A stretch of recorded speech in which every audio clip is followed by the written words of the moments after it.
If you're still here, you've passed your first interfaith endurance test. We've had 62 speakers over the course of today, and these are the final two speakers. And needless to say that you're in for a treat. I'm really thrilled and honored to welcome my two colleagues here on stage for a closing conversation, after which I will offer some last closing remarks for the day. First on the left, Jeffrey Goldberg is the editor-in-chief of The Atlantic. He is one of really America's leading journalists, especially the last couple of years as a kind of journalistic confidant to President Obama on issues of foreign policy. Also in many ways a friend of the Shalom Hartman Institute, and we're thrilled that he came up today for this conversation. And to his left, Imam Abdullah Antepli, who is a senior fellow of Jewish-Muslim relations at the Hartman Institute, the chief representative of Muslim affairs at Duke University. But more importantly, for the purposes of this conference, Abdullah has literally single-handedly put the agenda of Jewish-Muslim relations on our institute's agenda, and through that, hopefully, helping to set the stage for a new relationship between the Jewish community and the Muslim community here in America. And without further ado, Jeff, I'll turn it over to you. Thank you. Thanks, Yehuda. Hi, Abdullah. Thank you, everyone, for coming. Abdullah, it's a great honor for me to do this with you. We've had a lot of interesting conversations, and I thought what we would do, since we have a little bit of time, let's just walk through a little bit your own process, how you got to this place you're at today, where you're affiliated with the Hartman Institute and MLI and this program. And the sort of obvious question is, you assessed a need in the American Muslim community. That was the impetus for the program you now run with Yossi and some others. What was that need? What was the gap that you felt you had to fill? I don't know how to answer this question without sort of pumping more air to my ego and feel good about myself. But quite honestly, I don't think you're that great, by the way, so it's okay. Quite honestly, my departure point was disappointment, frustration, and I don't know how to say it more politely, being sick and tired of the existing status quo. You know, my favorite Psalms, like it's been repeated many times in the Psalms, is Shiru Adonai Shir Chadash. In many ways, God is asking David, sing me some new songs. And my own midrash, my own sort of tafsir of this whole is, in a way, God is telling David that the old song that you've been singing is not working anymore. The old melodies, the old ways of singing these songs are just keep the famous Rabbi Albert Einstein. He said, if you keep repeating, doing the same thing over and over and expecting a different result, you are basically insane. I was responding to this Shiru Adonai Shir Chadash commandment that we have to sing some new songs. The Jewish-Muslim relations is getting worse in many different parts of the world, including the United States. My community's ability to understand the complexities that the American Jewish community vis-a-vis Jews, Judaism, Zionism, and Israel is getting even more complicated. Our source of information is as toxic often as it can be. And I would say that difficulty mirrors in the Jewish community as well. So out of frustration of looking for some new melodies and new songs that we can offer to God Almighty, I was in the business of shopping. I was looking for people. You know, I went to Yossi Klein Halevi and said, let's do MLI. Well, before you did, what was the particular melody that was frustrating you or angering you? Define it as carefully as you can. Well, I felt overwhelming majority of my community's sources of information about Jews, Judaism, Zionism, and Israel was problematic. And after 15 years of singing Kumbaya, eating hummus, talking about our common ancestor Abraham, many of the Jewish community still was asking the same questions. Where are the moderate Muslims? And where are this and where are that? Like seeing the kind of these unseen walls between my community, myself, and the Jewish community was very much frustrating. There must be a way in which we can communicate better. There must be a way in which I can hear you, see you, the way you see. I don't have to agree, but I want to understand your story so that you can understand my story as well. That was the song that I was looking for. What was the diagnose this on both ends? What was the main problem in the understanding in the Muslim community about Jews, and then vice versa? Before you started, Many. I think it's in you the. talk about your own background a little bit and your own thought processes about these issues. Absolutely. I often, half joking, only define myself as a recovering anti-Semite. I know my experience is not the experience of all Muslims, but I dare to say it's not entirely unique either. I grew up in the southeastern part of Turkey, not religious, but extremely nationalist, chauvinist, anti-Semitic environment. My nationalist secular education in my early teenage years really made me think Jews as people, Judaism as religion is irredeemably evil. And I spent good chunk of my mid-teenage years protesting, burning Israeli flags. And friends who knew me from those years, when they follow my work now, like they don't know what to make of it. Like they don't know how from those years I am now senior fellow at the Israeli institution in Jerusalem, spending a month of my year in Jerusalem, putting all the American Jews into envy and jealousy, that I spend more time in Israel than them. Not all American Jews, by the way, just to point that out. We'll get to that. But the way that I was victim to a certain narrative and certain propaganda, certain convoluted, increasingly religious language of dehumanizing Jews, Judaism, Israel, Zionism. Not that any of these are immune from any criticism, but if you arrive to a point where you see these realities as irredeemably evil, irredeemably and beyond repair destructive realities, that means you swallow enough hate. What was the moment where you stopped seeing Jews as subhuman? When I started studying Islam, when I went to madrasa, when I started studying Quran for the first time, when I studied the life of Prophet Muhammad, peace be upon him, he had Jewish wives, he had Jewish in-laws, he had Jewish relatives and neighbors.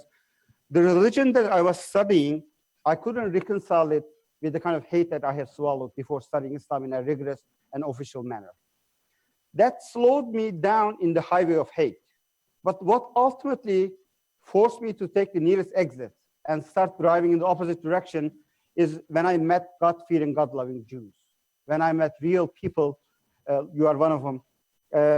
When I saw the kind of values and the ethical moral framework that they are operating out of.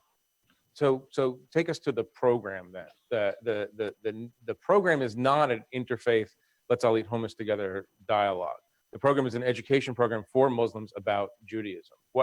How did you devise that? And talk about the reception of that program, both in Israel and the American Jewish community, and then also in the American Muslim community in particular. MLI, what we are doing at Shalom Hartman is not an interfaith dialogue program. It's not a dialogue program to begin with.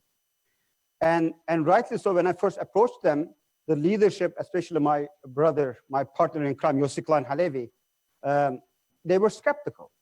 They were skeptical because they thought this was going to be another hummus, kosher chicken, halal chicken conversation.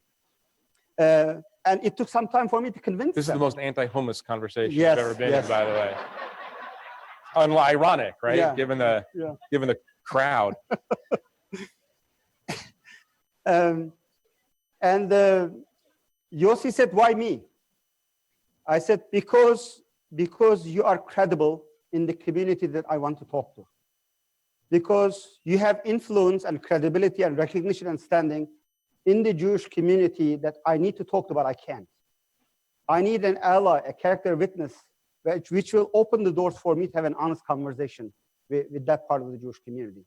The Jewish community that I feel so comfortable talking, they are not the problem for me. We already speak the same language. We are already singing the same songs. I want to learn how to sing songs to that part of the Jewish community. And I want to understand that community. There is really an incredibly powerful message in allowing people to define themselves, letting them to take you into their internal journey and showing you the world through their own eyes. And they were already doing this to many, many Jewish rabbis, lay leaders in America. And the Shalom Hartman started inviting some Christian leaders into their internal conversations. And when I saw this, it was like a dream come true. My prayers are answered. So when you started talking to American Muslims about this, what was the reaction? There are so many of them in the crowd, and they have their own versions of the story. But Because you haven't had an easy time. No, not at all. But I immediately came back and said, I found the kind of Jews that we were looking for. Because we were having these conversations. Why are we having these conversations with so many interfaith settings, and why Islamophobia is rising? Why the Jewish imprint, Jewish money, and Jewish involvement in anti-Muslim bigotry is increasing? Why certain Jewish faces of Islamophobia are still so powerful and so well financed? The problem is getting worse. And I didn't know how to address it yet. Like I didn't know how to engage with that part of the Jewish community. And in many ways, many of my colleagues and close friends, they were mentally ready to sing some new songs. But the internal push, intra-Muslim pushback, and amount of equity that we need to use initially to sell this program was so huge that I am really at awe and admiration of everybody who took part in this. You are considered a violator of BDS orthodoxy because you are affiliated with a Zionist Israeli institution. Yes. I mean, Hartman defines itself as Zionist. Talk about the arc within the Muslim. What was the hardest part of dealing with that? And are you over that hump, or are you still battling that perception every day? I think we are for the most part, we are over this. Like, as no Muslim should assume every American Jew is a pro-Israeli, ultra-Zionist, Likud voting, or right of Likud voting people, there's a spectrum. And the Muslim community has kind of same spectrum as well. Some voices might be louder than others, but their reality on the ground may not be as big as their volume, as the noise that they are making. Yes, I knew what would it take, and yes, I knew but I quite honestly invited people who has enough tracking record in the Muslim community, who have stored enough credit in the Muslim community, that using some of that equity will not destroy them in their standing of the American Muslim community. And that's what upsets the opposition. We are not the first Muslims went to Israel. Many organizations and good faith initiatives, they took many Muslims to Israel. The fact that we create or we trigger more anger because most people involved are mainstream Muslim activists, role players, and they have a standing and credibility in the Muslim community in many different levels. That's what the anger is coming from. In the short run, I sort of underestimated how deep the Palestinian suffering and how this breaking BDS narrative is going to create, how ugly and nasty those attacks could be. But in the long run, it's been 4 years. I think we are absolutely over that hump. The conversations are a lot more decent. Not that there's still a lot of people who criticize and disagrees with us, but the conversations are a lot more constructive, a lot more civil, and a lot more positive. How is this going to survive, given that just as you're over that hump within the Muslim community, there are political events taking shape in Israel, a very right-wing government. Israel is moving further and further away, it seems, or at least its current government, from a vision that you have of Muslims and Jews trying to meet each other halfway on this issue. I mean, it's not the general situation, and we'll get to the situation here, obviously. The general situation is not making it easier for you, I have to imagine. MLI was never and is not about Israel-Palestine. MLI is a dream that American Jews and American Muslims, despite all the problems and disagreements and difficulties that we have, and I'm not naive to those, that we still can do better in America. We still can connect in our overreaching American identity and can model and exemplify something different than what's been done before. So our focus is American social fabric, American civil liberties, American Jews and American Muslims. I am absolutely confident, and I know how I've been going to Israel, Palestine for 16 years. Things have consistently gotten worse. And every time I go, things are not providing so much hope. But I believe we can do better than just importing despair and conflict and division from Middle East to America. even if we cannot export hope and inspiration, we still can do better here. Let's talk about anti-Semitism in the Muslim community in America and anti-Muslim feeling in the Jewish community in America. On the Muslim side, what percentage of people in the American Muslim community do you think understand the rationale, the Jewish understood rationale for the existence of the state of Israel? I wouldn't put any percentages because there is no verifiable scientific study in this. What is your feeling? What is your anecdotal But feeling? I would be at least honest to say there are two types of Islamophobia in the Jewish community, and there are two types of anti-Semitism in the Muslim community. One, which is more prevalent, is innocent. People are being anti-Semitic or Islamophobic without knowing it. That's what the power of MLI education. You understand what is criticizing the state of the policies of Israel and what is anti-Semitism. You understand why, for many Jews, being anti-Zionist is not a comfortable spot to be, and how, from where they look, it looks like you are masking your anti-Semitism behind anti-Zionism and anti-Israeli criticism. So the biggest, more common, more percentage of anti-Semitism in the Muslim world and Islamophobia and anti-Muslim bigotry in the Jewish world is innocent. People don't know that they have swallowed enough number of poison. It's just atmospheric. Right, exactly. But there is also intentional anti-Semitism and intentional, deliberate, well-oiled, professional anti-Semitism machine in the Muslim community, as well as Islamophobia. What is that? Where is that located? Who are the people, the organizations? Where is it coming from? In some parts of the Muslim world, it's out in the open. You know, I became an anti-Semite because the first book I read at the age of 12 about Jews and Judaism was the children's version of the Protocols of the Elders of Zion. Before 15, I read Henry Ford, International Jew. I read Mankife. But I was only speaking in Turkish then. These books were made available, ready to me. Some people spend money in translating these books and giving it to a 12-year-old, 13-year-old boy. And the Protocols of the Elders of Zion is translated and printed in many parts of the world, including the Muslim world. There are some people intentionally and deliberately trying to poison the hearts and minds of many people. And that's happening here too. Oh, everywhere. And that's what I mean. People become anti-Semite innocently without even realizing. Like all these jokes about, oh, Jews are so powerful. They are in the media. They are the chief editor of Atlantic. They are in this and that. Oh, I'm not Jewish. Oh, this is a common misunderstanding. I'm not Jewish. I know. I'm a Mormon. And they don't realize that they are. They don't realize that they are reading a line from the Protocols of the Elders of Zion. They don't understand. They are reading the Protocols without having ever read it, etc. So similarly, there is a well-oiled anti-Muslim bigotry, intentionally, deliberately, people spending hundreds of millions of dollars, trying to cast a cloud of suspicion and fear around Islam, Muslims, and American Muslim community. This is not innocent Islamophobia. This is not watching certain TV channels and being fearful of Islam and Muslims. This is about being in the business of making money and appearing as hero by spreading hate, by poisoning people's hearts and minds to 1.6 billion people. You've talked, Harun has talked, other people have talked about the role of native informants. Talk about that a little bit.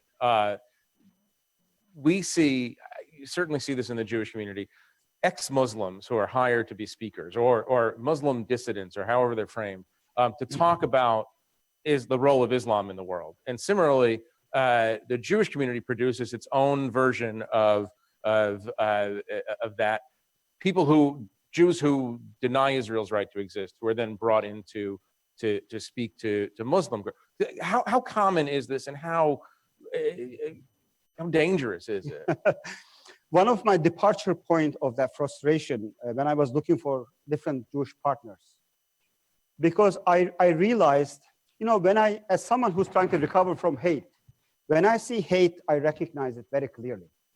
And when I see people who are validating that hate, when I see people who are helping you, enabling you to reinsert those hate, deep into your brain tissues and DNAs, I recognize it.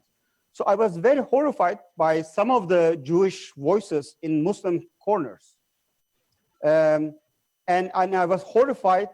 You want to name names? Sure, like Natura Carta. How many Jews here know who Natura Carta is? Oh, good. This is a well-informed group. And if you, I mean, they are entitled to their position. They are entitled to their view.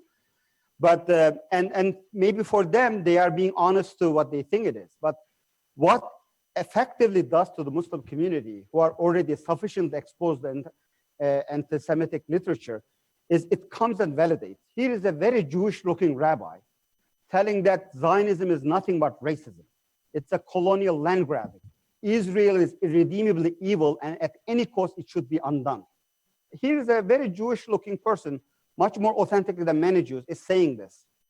And its impact is, then you don't need any more explanation. You also have this on the left, though, no? Oh, absolutely, absolutely. And similarly, there are some Muslims or ex-Muslims, they make fortune in the last 20 years. They are on the payroll of many Jewish communities who are doing exactly the same. Going to the Jewish community who are already sufficiently fearful of Islam and Muslims, telling them the God of Islam is a fire-breathing dragon. This religion hates, it's anti-Semitic to its bones, and they are there to get you. And that was one of my departure points. Why are we investing in each other's renegades? Like one example in the Jewish community is this green Hamas, green prince, the son of Hamas. How many people heard this? Very interesting story, but look at this young man who is making an incredible career out of vilifying and dehumanizing Islam and Muslims, all of us. Like his lectures, usually he starts, the problem is not terrorist organization. The problem is not terrorist organization like Hezbollah, Hamas, Al-Qaeda, ISIS. The problem is Allah. Allah, the God of Islam, is a fire-breathing, bloodthirsty dragon. And until and unless you fight with the real problem is, you are not going to solve. And if you look at the funders and the supporters of this person, significant number of them are well-meaning, otherwise very liberal, otherwise very loving, caring Jewish shuls and organizations. And nobody apparently is pushing hard enough to say, why are we extending a microphone, let alone paying somebody who is completely spraying hate? Similarly, in my community as well. That's what my struggle was. When the mainstream American Jewish community and the mainstream American Muslim community is not talking to one another, it creates a vacuum which is filled by these people who are validators of hate. So what percentage do you think in the Muslim community are people who are apostates in the not just the religious sense but the political sense, and vice versa? You know, because I speak to a lot of Muslim Americans who believe that JVP, for instance, speaks for a lot of American Jews. I haven't seen numbers on this, but in my experience, I don't think it speaks for a large percentage of American Jewry. This is an organization that seems to be. No, you know, but I'm just making sure that people know. And I don't want to characterize their view, but they seem to be opposed to the existence of Israel as a Jewish state. What you're seeing that in the Muslim community. What percentage are we talking about, and what percentage of the communities aren't talking to each other because of this? I think the pro-Palestinian Muslim community, which is overwhelming majority of the American Muslim community, and pro-Israeli Zionist Jewish community are not talking to each other. At its best, when they talk, they avoid the elephant in the room. They talk about like safe stuff. They talk about religious things or civil rights issues, or at its worst, unfortunately, they are trying to undermine each other by investing in each other's renegades, by trying to prevent each other becoming influential in the mainstream American circles, etc. How do you talk about the elephant in the room, though? Let's talk about the elephant in the room. You just came. I wish you could have come earlier. You know, I have been going through Dayenu moments since 9 a.m. No, I know. I think we are modeling it here. You know, I've been teaching this Dayenu, the whole Seder business. Everything I went through. Wait, explain it to me again.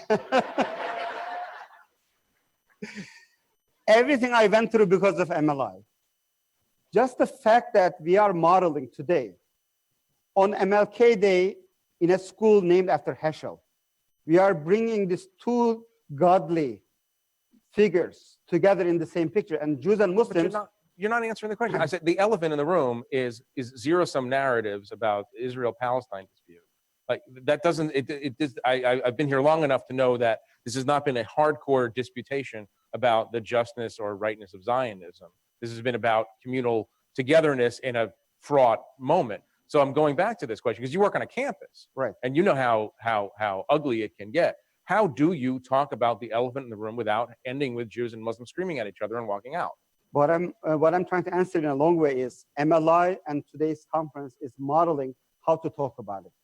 There is session after session how pro-Palestinian Muslims like myself and pro-Israeli Zionist Jews like Yehuda Kurtzer and others can have a civil conversation and where we can hear one another, which requires two things, a little bit of education. That's what MLI is doing. We learn the way to develop a respectful language without using any triggering words, without necessarily poking fingers. We are able to speak without necessarily scoring political goal on the other side, and vice versa. But what's happening on the college campuses and everywhere else, I think the biggest problem is not the political polarization. To me, the bigger problem, which could be a good segue, let's talk about campuses. I think the real danger is apathy. The real danger is more and more Jews and Muslims on college age, they are checking out from our communal and collective life because we are not presenting a relatable, likable, joyful kind of collective identity to these kids. And many of them we are paying attention to these few dozen students who are politically active. They are debating and fighting one another over BDS and other. But much larger number of Jewish and Muslim students are leaving the camp. To me, that's the real danger. Could you keep on this question because this is a major preoccupation in the mainstream Jewish community, not just on the rightward end, but the Hillels across campus. And you're an expert on this subject. There is a feeling on a lot of campuses that Jews who want to involve themselves in progressive causes are not being allowed to involve themselves in the particular organizations unless they denounce Zionism, unless they denounce Israel. What have you seen about this, and what do you tell people to do and how to handle it? I believe those examples exist, but they are grossly exaggerated. And response and resources poured to deal with that problem is way out of proportion and the problem exists. If I'm going to spend my energy and time and money, I would rather spend trying to prevent those people who are leaving the tent altogether. That's a much bigger problem. That's a much larger problem. And by the kind of exaggerated hype, overreaction is making things worse.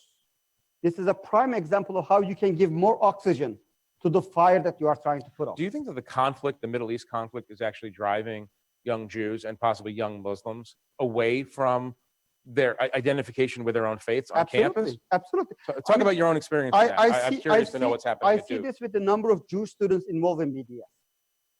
Look at the number of Jewish students who are involved in BDS. BDS is not monolithically Muslim at all. In many campuses, including mine, significant number of the BDS supporters, financially, ideologically, they are Jewish students.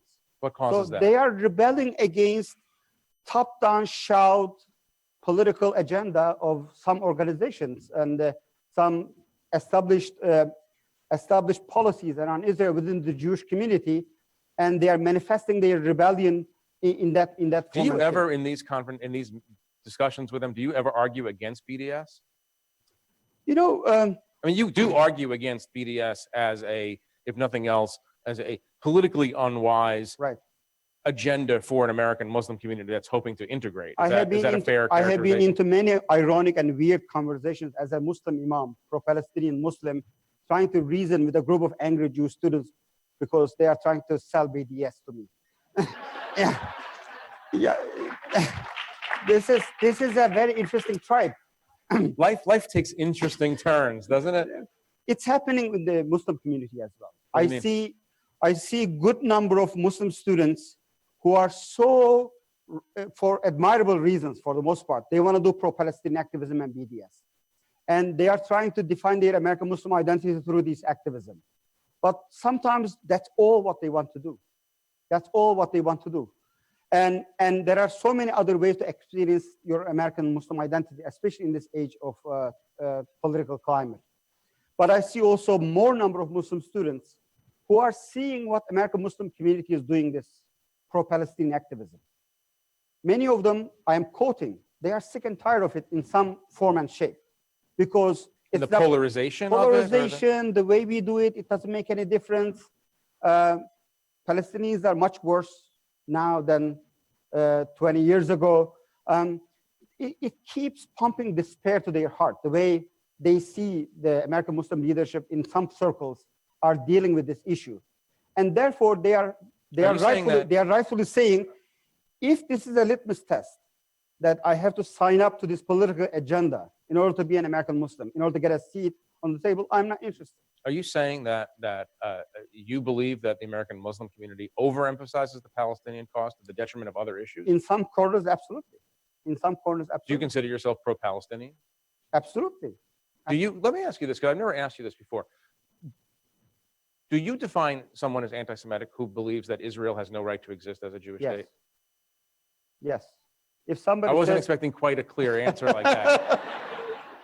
I wasn't ready with the follow-up. I know. I thought you were going to argue for a while. No. Thank you for not obfuscating that question. Wait, so let's do this. Let's do this very carefully, because it's very important. Sure. If somebody says Israel has no right to exist as a Jewish homeland, you need to undo. You basically have to undo, which will cause a lot of violence and death and destruction. To me, that's hate and anti-Semitism. That puts you outside a worldwide Muslim norm, though, I have to think. I don't think I'm alone. I don't think many Muslims, they don't have the kind of exposure and education to make these nuances necessarily. Let's talk about before we the real elephant in the room is the elephant everybody likes to talk about, Donald Trump, or at least in these. No. We're gonna go there. The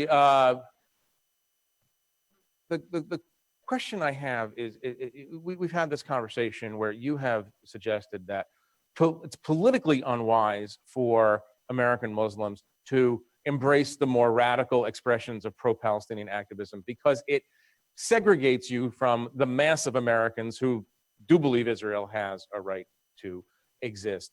The American Muslim community has not had great success in recent years convincing large numbers of Americans that they are American. I mean, things seem to be slipping backwards. I want to let's go back to some roots of things. Why is what's happening now happening in your mind across a broad swath of America? Is it delayed post-traumatic stress syndrome from a disorder from 9/11? Is it more pernicious than that? Is it manipulation on the part of some people against Muslims?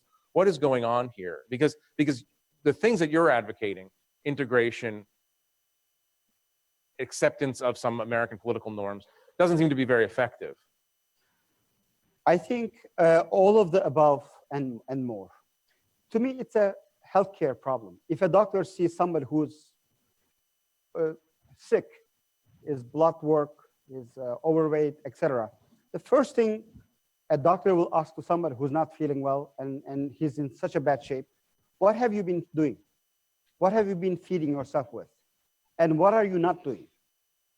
I think the American society at large, vis-a-vis understanding the complex issues of post 9/11 terrorism, violence, extremism, and radicalism within the Muslim world, we have been feeding ourselves with so much unhealthy information.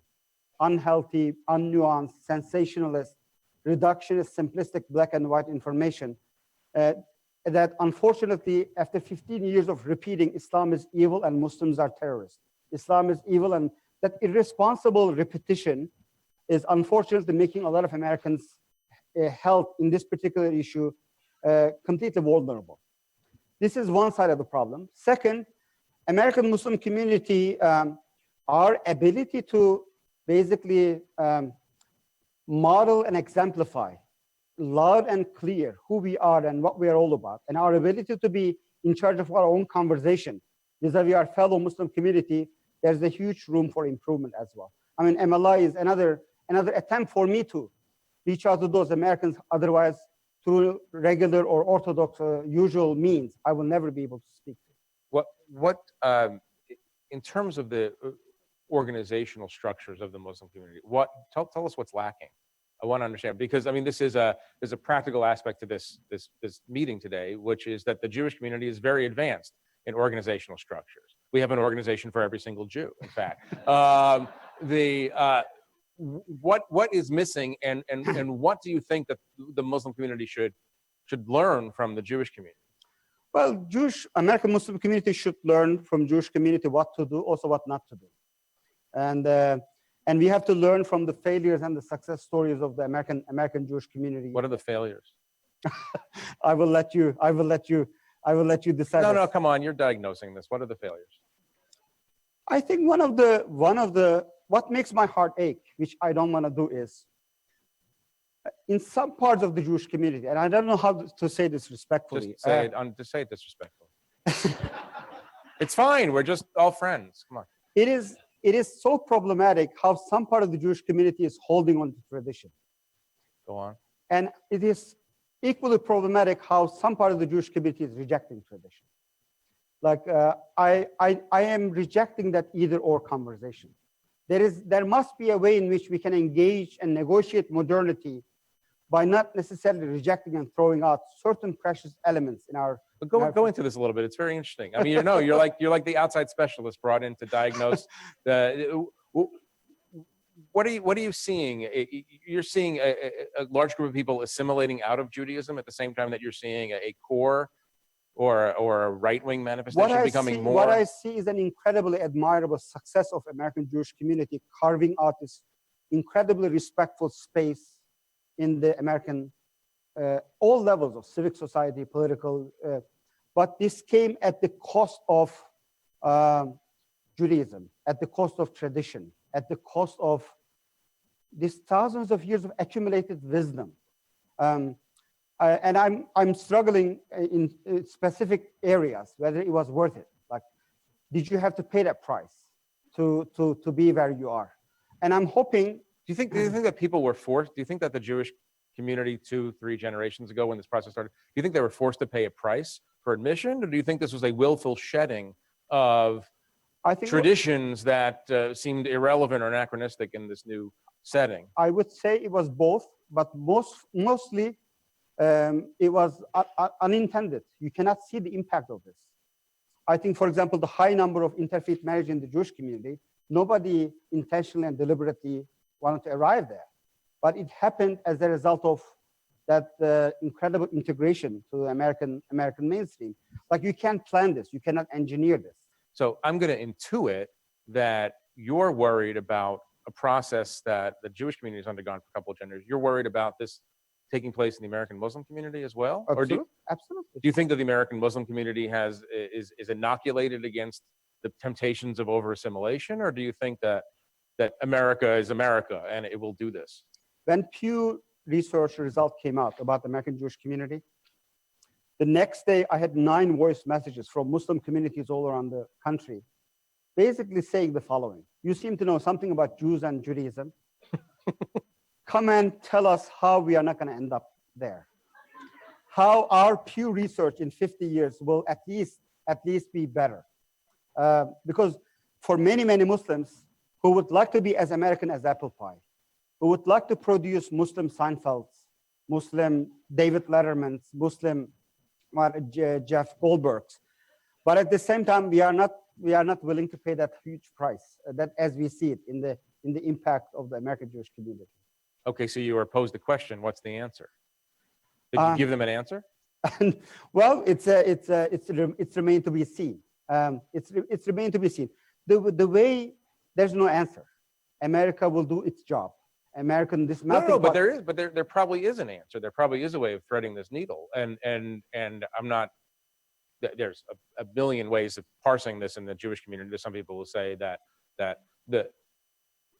it's a miracle that after 4 or 5 generations, Jews are still Jewish at all, given that America is sort of an assimilation machine. American culture is an assimilation machine. There are others who say that the Jewish community profoundly failed to educate for the next generation. So when you're thinking about this now, what is somebody comes to your religious leader. This is a very helpful question. I am not worried that Jews or Muslims will disappear. To me, this is not an existential threat. Jews are ever dying people. You guys have this survival gene. You will survive.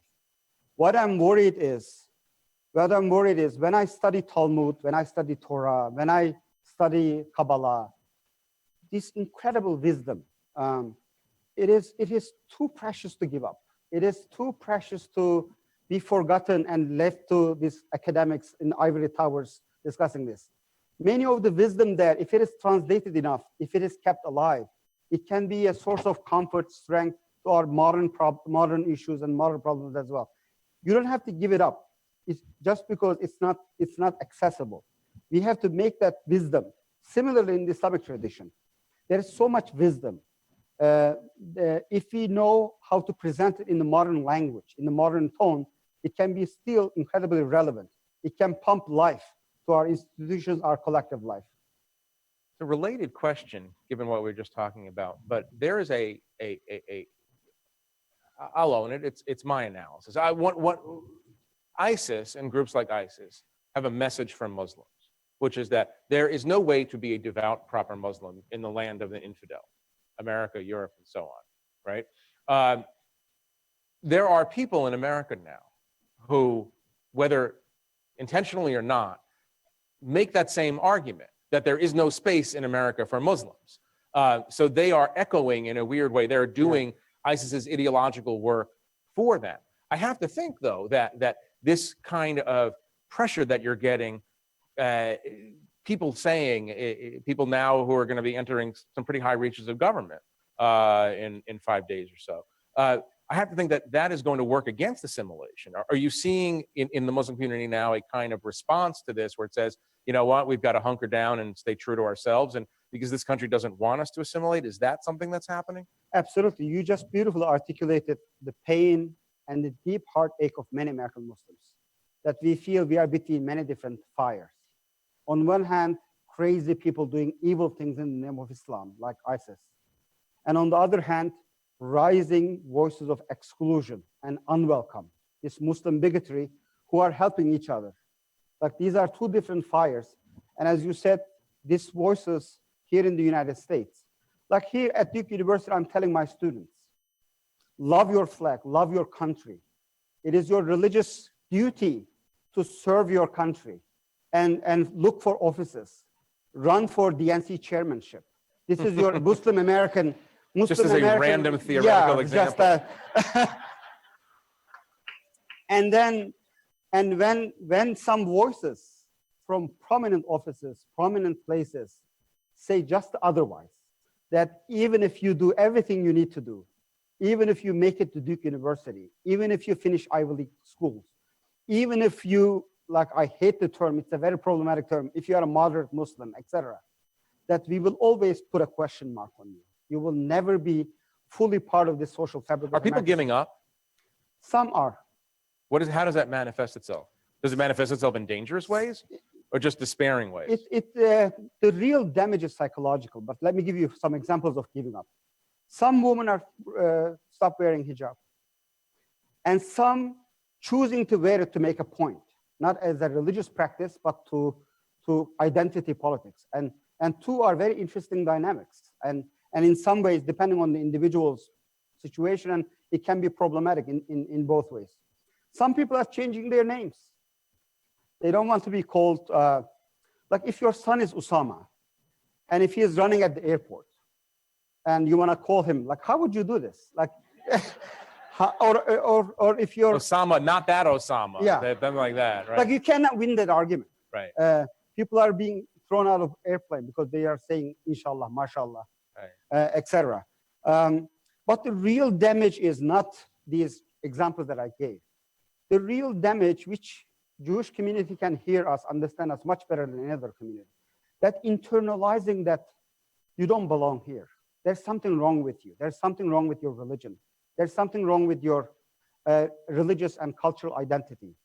And I'm sure many Jews in 1920s and 30s, I'm not saying we are at that level, but a similar kind of self-internalizing that rejection, that alienation is going on. To me, that will take generations to recover. How bad do you think it's going to get? You know, From your communal perspective. It will get a lot worse before it gets any better. I spent, Why? What's your proof for that? I spent, are you watching any news these lately? No, seriously. Like, Like, I thought I didn't have to. There isn't a Muslim registry yet. That what makes you think that all of the worst fears or many of the worst fears are actually going to be realized rather than just talk? Before I answer that question, I told in the previous cohort group as well, just to tell you my own personal emotional state right now. I spent a month in Jerusalem at Shalom Hartman with this MLI program. And through State Department, I traveled to many different parts of the Muslim world, most of the Muslim majority world. And every time I came, there are some policemen at JFK, they know me. I come to JFK and I kiss the ground. I kiss the ground because this country, in many ways, with all its flaws and defects and mistakes and moral taints, still, it's one of the healthiest countries in the world. And my sense of belonging and feeling at home was incredible that I would kiss the ground whenever I come back to the United States. I came back 3 days ago after bringing cohort 4 of MLI. I couldn't kiss the ground because I believe there is something morally repulsive happening in our society that I don't feel that sense of home and ownership to this society anymore, which makes me, even as a sufficiently masochist person, I want to fight more. I am more fired up. I'm going to do more traveling, more speaking, more educating. I'm not accepting the defeat. But I think the realities that we are facing, the country that we will be next week, is showing enough evidence that if you are not dismayed and shocked, if you are not seeing this tsunami coming, which is going to hit us very, very soon, that means you are not paying enough attention. Do you actually think that it's a possibility? Yes. More that some version of a Muslim registry is instituted? Absolutely. Absolutely. I'll go with you. I'll register as a Muslim you see, with you. I grew up in Turkey and I lived in Myanmar. So I see how bad it can be. How if you think it won't get any worse, if we don't fight, if we don't put up the kind of fight that we need to put, if we give in to apathy, if we give in to laziness, if we give in to fear and intimidation, I believe, is it possible that America can turn into 1920s, 30s Europe? Absolutely. So this yes. is the question. Do you believe? I happen to believe, maybe I'm more optimistic than you about this, I happen to believe that if there were such a Muslim registry of some sort, the way they're in this crude term that they're using, that at least a couple of million Jews will go with Muslims to register as Muslims, to sort of make it really confusing, if nothing else, and to stand in solidarity. Well, America goes through these periods, but you don't think that American civil society will rise up and say, you know what, fight terrorism, that's great. We're not going there. You're feeling a little bit wobbly on that? It will be a lot more subtle than you described. If something crazy happens so quickly, of course, the society will reject. But it's like a frog in a gradually boiling water. Muslim registry already happening since 9/11. There are already, in the Twitter, there are parentheses before the Jewish names.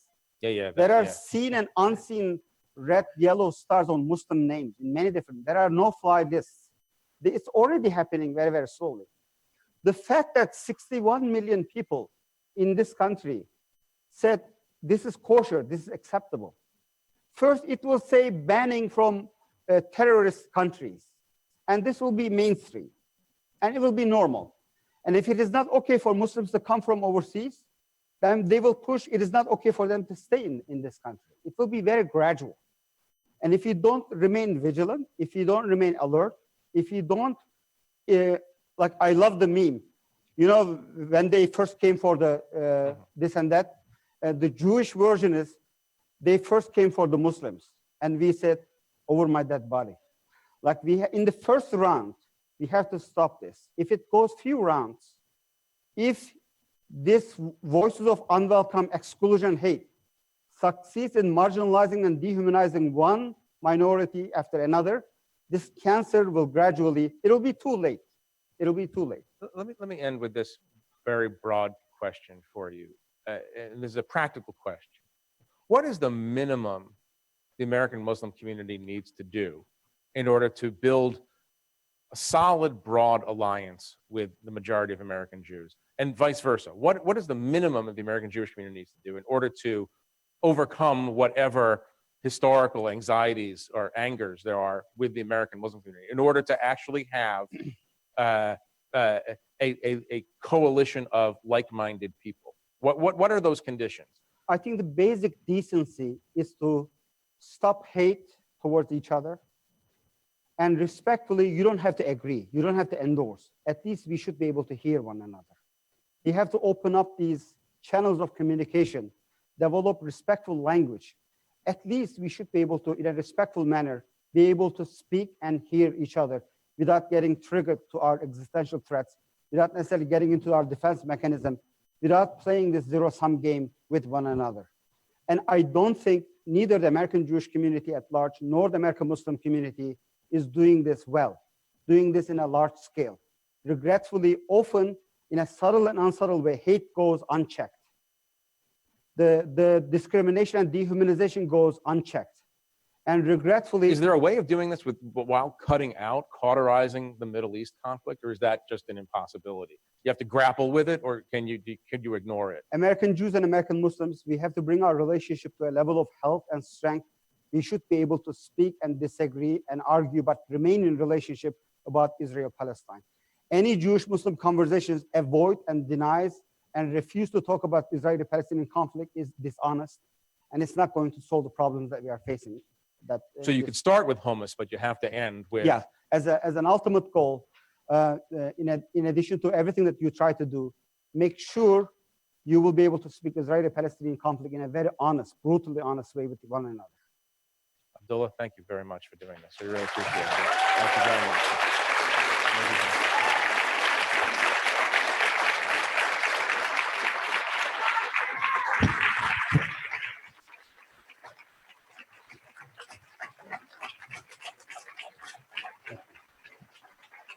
Okay, like.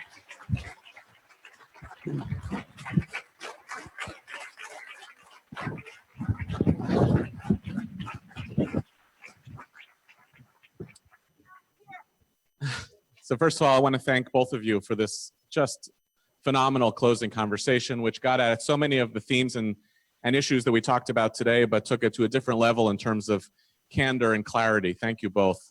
I want to use this opportunity first to offer some thank yous and then offer just one closing remark. I said this at the beginning of the day. I want to say it again. The maintenance staff and the security staff here at the Abraham Joshua Heschel School gave away their day off to be here for this conference. And I want to really thank them.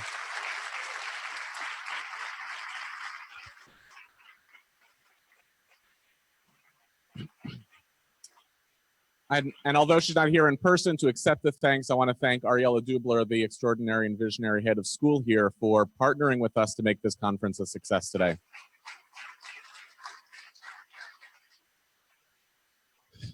My team at the Hartman Institute of North America took this challenge, 6-7 weeks ago, in the midst of a huge program year, and without it being on our radar screen, took this and made it a profound labor of love, which included our entire team from around North America flying in to be here today.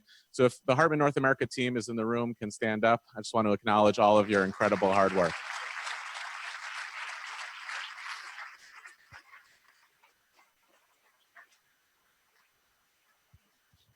As I said, we had 62 presenters today from around the country, many of whom flew in cross country in the middle of other conferences and doing other things. I think in total I asked maybe 65 people, so it gives you a sense of the type of response that I got when I reached out to people. So I want one round of applause for all of our speakers and presenters today.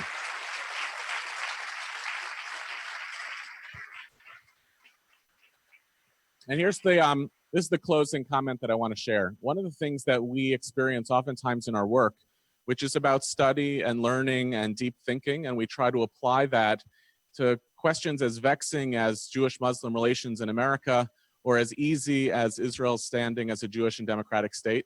When we take on this learning, one of the things that inevitably happens at the end of a study experience, a 2-week program, or a day-long program, or even a single study session, is somebody will say, hopefully, this was great. Now what am I supposed to do about it?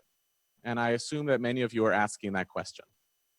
So the answer is partly there are things to do about it. One of the ways we structured this conference was to expose you as well to many of the incredible activists already working in the field of Jewish-Muslim relations and creating exposure for those organizations around the country so that their work can spread. But I want to give a different answer to this as well. And we talk about this a lot in our work, and it works for us, and we're trying to make it work for more people. Deep study, engaging with hard questions, digging deeply into issues, that activity is an outcome. It doesn't become conditional merely on did I study and did I translate it incredibly quickly into activism. It is an outcome in and of itself. And the world which we're living, wherein we prioritize tweets over serious discourse, in which people get polarized quickly based on talking points, the activity of actually engaging deeply with ideas is increasingly countercultural and never more important. The first thing I want to say is, I hope you don't walk away saying, just because I don't exactly know what I'm supposed to do next vis-a-vis my Muslim neighbors or my Jewish neighbors, does not mean that this activity in and of itself is not a holy and significant act.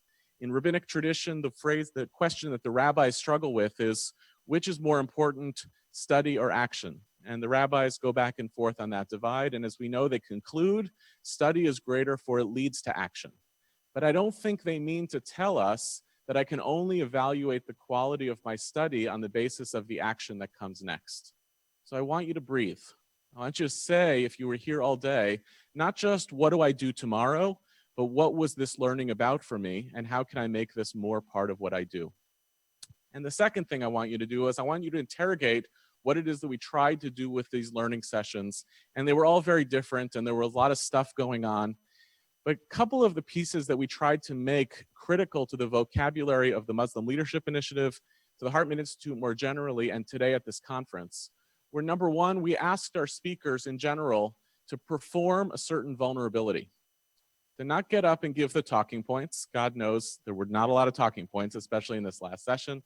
Not to give the talking points and not to broadcast the official positions of our own communities. That happens plenty.